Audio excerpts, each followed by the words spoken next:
Students, आज हम पढ़ेंगे नेक्स्ट चैप्टर फ्रिक्शन।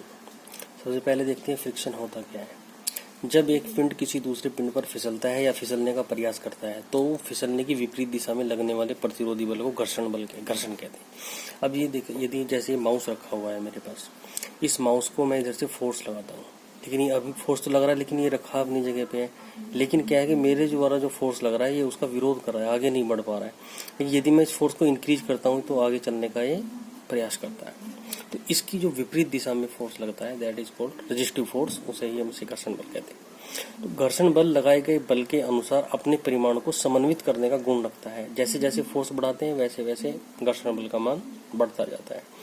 एक कंडीशन ऐसी आती है जिस पर वो फिसलना स्टार्ट कर देता है, जैसे पिंड ठीक गति करने वाला होता है जिस पर, तो उसे हम सीमांत घर्षण कहते हैं, कंडीशन ऑफ लिमिटिंग फ्रिक्शन कहते हैं। जैसे ब्लॉक इस सरफेस के ऊपर रखा हुआ है और हम पी फोर्स इधर से लगा रहे हैं, तो पी फोर्स इधर से लगा रहे हैं तो ये इसी डायरेक्शन में मूव करेगा, तो फ्रिक्शन फोर्स इसका विपरीत दिशा में जाएगा। पी इधर लग रहा है तो एफ इधर, ये हमारे पास अप्लाइड फोर्स है और ये फ्रिक्शन फोर्स। यदि हम जब इसका फ्री बॉडी डायग्राम बनाते तो उसका वेट नीचे की ओर कार्य करेगा और नॉर्मल रिएक्शन ऊपर की ओर। तो ये जो नॉर्मल रिएक्शन है और ये जो फ्रिक्शन फोर्स है, इन दोनों का रिजल्टेंट आर है। ये परिणामी जो है वो इस फ्रिक्शन फोर्स और नॉर्मल रिएक्शन का है, इसे अभिलंब प्रतिक्रिया कहते हैं हिंदी में। तो अभिलंब प्रतिक्रिया और फ्रिक्शन फोर्स का जो रिजल्टेंट आर है, ये आर जो एंगल बनाता है इस नॉर्मल रिएक्शन से थीटा, जैसे यहाँ पे दिख रहा है आपको, इसे ही एंगल ऑफ फ्रिक्शन कहते हैं, घर्षण कोण। ये बहुत इंपॉर्टेंट टर्म है। जो एफ और एन घर्षण बल और अभिलंब प्रतिक्रिया का जो रिजल्टेंट आर है, ये रिजल्टेंट आर अभिलंब प्रतिक्रिया से जो एंगल बनाता है उसे हम घर्षण कोण कहते हैं या एंगल ऑफ फ्रिक्शन कहते हैं। तो tan थीटा बराबर F upon N, theta equal to tan inverse F upon N, हमारे पास एक फार्मूला है। तो tan थीटा बराबर म्यू के बी होता है, तो म्यू बराबर एफ अपॉन एन, जहां पर म्यू क्या है, घर्षण गुणांक है। तो यहां से हम देख सकते हैं एफ इज इक्वल टू क्या हो गया, हमारे पास म्यू है। हमारे पास केवल एकमात्र फार्मूला होता है फ्रिक्शन के अंदर, F is equal to mu, जिसका हम बार बार यूज करेंगे सभी न्यूमेरिकल्स में।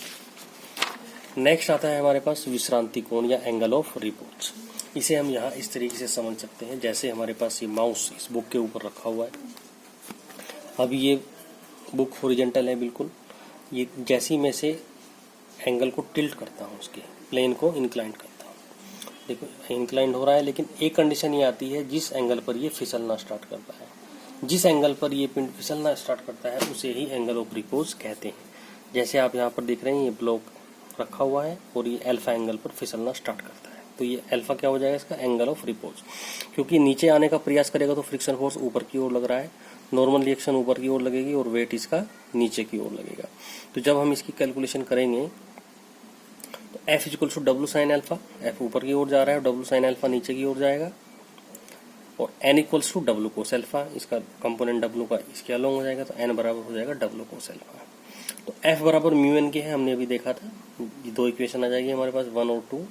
तो समीकरण 1 को समीकरण 2 से जब भाग देंगे तो हमारे पास आ जाएगा mu equals to tan alpha, जहां पर अल्फा यहाँ पे म्यू है, ये tan अल्फा हो गया, ये एंगल ऑफ रिपोज था। तो म्यू हमने देखा था tan थीटा के बराबर होता है, तो थीटा बराबर अल्फा। तो अर्थात विश्रांति कोण, ये विश्रांति कोण है, ये सीमांत घर्षण कोण के बराबर होता है। इसमें नेक्स्ट टॉपिक आता है कोण ऑफ फ्रिक्शन। जैसे हमने यहाँ पे देखा कि एक ब्लॉक ही रखा हुआ है, इसके ऊपर हम पी फोर्स लगाते हैं, इसे थोड़ा उल्टी तरफ से देखेंगे हम। जब फोर्स हम पी इधर से लगाते हैं तो इसके ऊपर फोर्स एफ इस डायरेक्शन में लगेगा यहाँ से, जिसे मैं यहाँ पर दिखा सकता हूँ, इसे भी नीचे करके मैंने रखा है, इसे फोर्स एफ इधर को लगेगा, यहाँ के बजाय मैंने इसे ऊपर दिखा दिया। और ये जो नॉर्मल रिएक्शन है और फोर्स एफ है, इन दोनों का परिणामी ये आर है।